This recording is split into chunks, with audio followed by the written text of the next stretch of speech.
कंदाकोट लॻो अगवा थी वियल निजी बैंक जे मुलाज़िमनि जी आज़ादी लाइ वारसनि खां दाड़ियलनि फ़ोन कॉल ज़रिए भोंगो तलब करे वरितो आहे। दाड़ियलनि पारां 5 ई मुलाज़िमनि जी आज़ादी एवज़ 80 लख भोंगो तलब कयो वियो आहे। दाड़ियलनि मुगवी बैंक मुलाज़िम मोहम्मद आलिम गोलो जी मोबाइल फ़ोन तां लोन ऑफिसर इल्ताफ़ हुसैन गोलो जे वारसनि तां फ़ोन कॉल करे 80 लख रुपया भोंग तलब करे वरितो। 80 लख भोंगो रुपयनि जो बंदोबस्तु जल्दी करे वठो।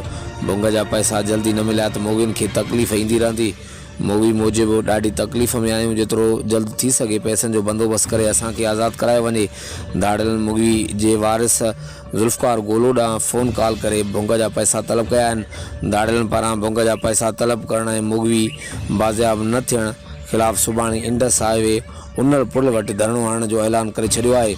आख़िर में यादि रहे त कुझु हफ़्ता अॻु दड़ी वेझो निजी बैंक मुलाज़िमनि 5 ॼणनि खे अगवा कयो वियो। मुगवियुनि में ड्राइवर मोहम्मद आलिम गोलो, लोन ऑफिसर इल्ताफ़ हुसैन गोलो, मैनेजर फरमान अली लांगा, गुलाब ॾाणी, सिक्योरिटी गार्ड शहनवाज़ नसीराणी शामिल आहिनि। वक़्तु आगारण लाइ ॾिसंदा रहो जेडीन वेब न्यूज़ कंदाकोट।